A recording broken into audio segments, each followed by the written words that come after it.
नमस्कार। निशुल्क ज्योतिष परामर्श केंद्र में आप सबका स्वागत है। जैसे कि हमारी चर्चा कुंडली अध्ययन के लिए जो बेसिक नियम है उस पर चल रही है, और इस संदर्भ में हमने सबसे पहले कुंडली में हमें देखना होता है कि जातक का जन्म दिन का है तो वह सूर्यवंशी है, और यदि रात का जन्म है तो वह चंद्रवंशी है। फिर हम पक्ष को देखते हैं, यदि शुक्ल पक्ष का जन्म है तो वह सूर्यवंशी है, और कृष्ण पक्ष का जन्म है तो वह चंद्रवंशी है। फिर हम वन को देखते हैं कि हम इस जीवन में किस प्रकार का कर्म करने के लिए आए हैं। फिर हम गण को देखते हैं कि जो हम इस जीवन में कर्म करेंगे उसका उद्देश्य क्या होगा, उसकी सोच क्या होगी, विचार क्या होगा, दृष्टि क्या होगी। फिर हम लग्न का पहला भाव देखते हैं, उसमें जो संख्या लिखी है वह हमारा तत्व, हमारा स्वभाव, हमारा सोच, हमारी विचार और हम समाज को किस दृष्टि से देखते हैं ये बताता है। फिर आता है ग्रह। ग्रह के संदर्भ में हमने अभी तक सूर्य, मंगल, गुरु, शनि, शुक्र, बुध 6 ग्रहों के बारे में जाना कि ये 12 भावों में अलग अलग किस प्रकार से, 12 राशियों में अलग अलग किस प्रकार से प्रभाव को प्रभावित करते हैं। आज हम 7वां ग्रह, जो अंतिम ग्रह है, चंद्रमा ग्रह, उसको समझने का प्रयत्न करते हैं। इसके पश्चात 2 छाया ग्रह बचेंगे, उसका हम अध्ययन करेंगे। तो चंद्रमा को समझने के लिए सबसे पहले चंद्रमा के जो स्वरूप है, जो उत्पत्ति के कारक है, जो इनके कर्म रहे हैं, जो इनकी विशेषताएं हैं, जो इनकी योग्यताएं हैं, जो इनकी अयोग्यताएं हैं, उन सभी को समझने का प्रयत्न करते हैं। तो सबसे पहले तो आप जानते हैं कि चंद्रमा पृथ्वी के सबसे नज़दीक ग्रह है।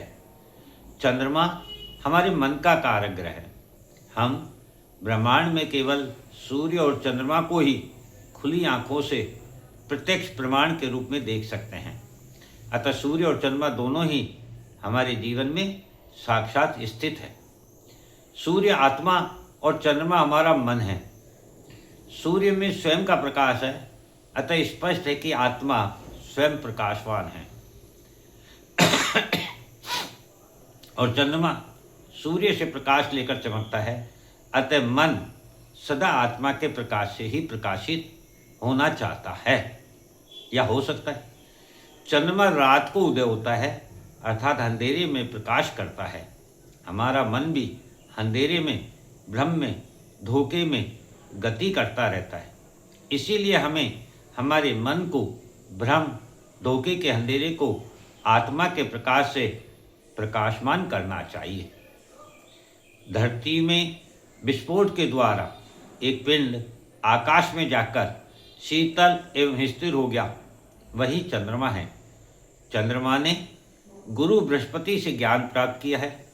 चंद्रमा पृथ्वी का ही हिस्सा होने के कारण सुंदर है। जैसे हमारी पृथ्वी सुंदर है, क्योंकि इस ब्रह्मांड में प्रकृति की सबसे सुंदर रचना कोई है तो वह पृथ्वी पर ही स्थित है। इसीलिए पृथ्वी सबसे सुंदर है। चंद्रमा की सुंदरता पर गुरु बृहस्पति की पत्नी तारा मोहित एवं आकर्षित होकर बुध को जन्म देती है। अतः बुध का जन्मदाता चंद्रमा है एवं पालन पोषण गुरु बृहस्पति के द्वारा किया गया है। राजा दक्ष की पुत्री रोहिणी की सुंदरता से प्रभावित होकर चंद्रमा ने रोहिणी से विवाह करने का प्रस्ताव रखा।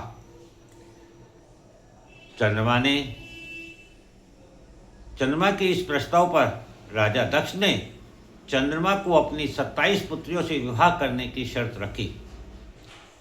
चंद्रमा ने रोहिणी के प्रेम के कारण राजा दक्ष की शर्त मानते हुए 27 पुत्रियों से विवाह कर लिया। किंतु चंद्रमा की 27 पत्नियां, ये जो है, यही 27 नक्षत्र के रूप में ब्रह्मांड में स्थित है।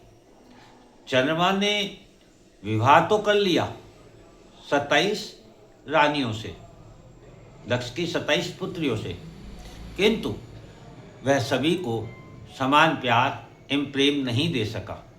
इसलिए जो शेष 26 बहनें थी रोहिणी के अलावा, उन्होंने अपने पिता दक्ष से चंद्रमा और रोहिणी की शिकायत की, जिस पर राजा दक्ष ने चंद्रमा को श्राप देकर कुरूप बना दिया।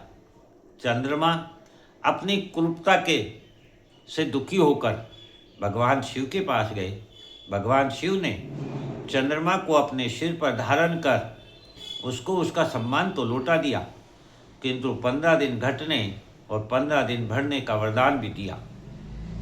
इसीलिए हमारे मन की इच्छाएं निरंतर घटती बढ़ती रहती है। चंद्रमा रोहिणी की सुंदरता पर मोहित था, इसीलिए हमारा मन प्रकृति की प्रत्येक सुंदरता पर मोहित होता है। चंद्रमा 27 पत्नियों में भेदभाव करता था, इसीलिए हमारा मन जीवन में प्रत्येक क्षण भेदभाव और तुलनात्मक अध्ययन में लगा रहता है। यह हमारे मन के द्वारा तुलनात्मक अध्ययन ही हमें जीवन में अच्छा बुरा, धर्म अधर्म, शत्रु मित्र, प्रेम प्यार, द्वेष ईर्ष्या, कम ज़्यादा, अपना पराया, लाभ हानि, सुख दुख का एहसास कराता है। अर्थात हमारे जीवन की संपूर्ण परेशानियों का कारण केवल मात्र हमारा मन है। अन्यथा प्रकृति द्वारा मानव जीवन में परेशानी जैसा कोई शब्द की उत्पत्ति नहीं की गई है। यह तो हमारे मन का भ्रम है, धोखा है। इस प्रकार से हमने चंद्रमा के कारकत्व को समझा।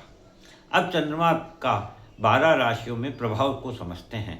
यदि मेष राशि में चंद्रमा हो तो मन को नई ऊर्जा देता है, नया सपना देता है, नई दुनिया देता है, माँ का स्पर्श का एहसास देता है, सुख देता है, शक्ति देता है, पालन पोषण देता है, शुद्ध एवं तीक्ष्ण बुद्धि एवं ज्ञान भी देता है। यही चंद्रमा यदि वृष राशि में हो तो सत्य की खोज और जुनून देता है, सुंदर एवं सुडौल शरीर भी देता है, सभी से प्रेम एवं उनकी सहायता करने की प्रेरणा देता है और साथ ही मोक्ष भी देता है। और हम स्वार्थवश प्रेम भोग संग्रह करते हैं तो बंधन जैसा मोह देता है। जीवन में नई संभावनाओं की खोज भी वृष राशि में चंद्रमा देता है। चंद्रमा यहाँ उच्च का होता है।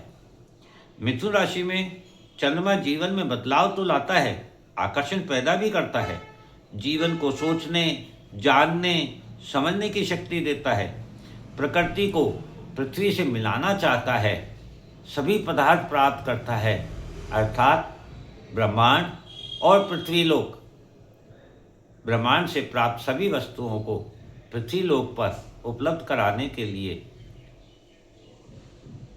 चंद्रमा प्रयत्नशील होता है।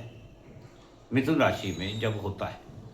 कर्क राशि में चंद्रमा विचारों को वास्तविकता में बदलकर सुख प्राप्त करता है, चुनौतियों से घबराता नहीं है, क्योंकि ये चंद्रमा की स्वयं की राशि है।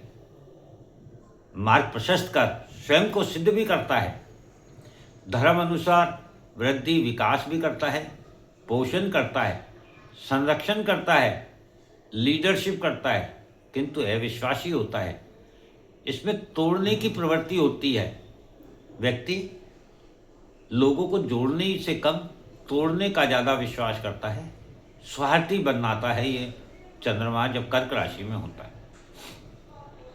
सिंह राशि में चंद्रमा स्वयं को राजा मानता है, पूर्वजों से मार्गदर्शन भी प्राप्त करता है और जो चाहता है वही करता है, जुनूनी होता है, चुनौतियों का सामना करता है, साधक भी होता है। कन्या राशि में जब चंद्रमा होता है तब वह व्यक्ति को समाज सेवा कार्य के प्रति जिम्मेदारी देता है, साथ ही ईगो और अहंकार भी देता है। सबको अपने वश में करने की इच्छा रखता है ऐसा व्यक्ति जिसका चंद्रमा कन्या राशि में हो। वह मानसिक मजबूती से तो प्रेरित होता है, किंतु कुछ नया करने की इच्छा रखता है, स्वयं के लिए भी करता है तो दूसरों के लिए भी करने की इच्छा रखता है। ऐसा कुछ करने की चाहत होती है उसके मन में जो दुनिया को दिखे, मतलब वह दिखावा पसंद करता है, वह संपूर्ण जीवन बदलने की चाहत रखता है। यही चंद्रमा यदि तुला राशि में हो तो तो आने वाले समय का पूर्वाभास होता है ऐसे व्यक्ति को। छोटे लोगों की सहायता भी करता है। दाम्पत्य में मतभेद बना रहता है, क्योंकि यहाँ बैलेंस करना मुश्किल हो जाता है। चंद्रमा हमारा मन है।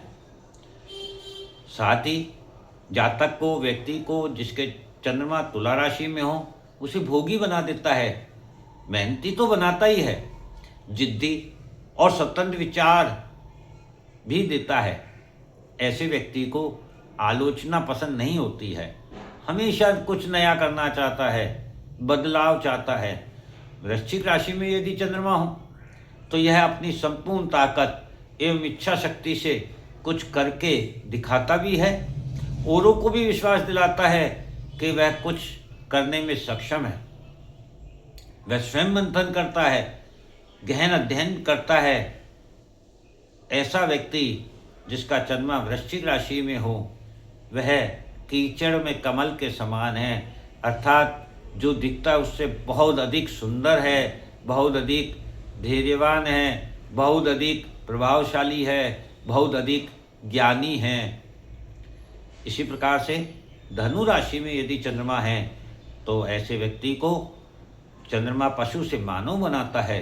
भगवान से सहायता प्राप्त होती है ऐसे व्यक्ति को। अज्ञानता से बाहर आता है ऐसा व्यक्ति।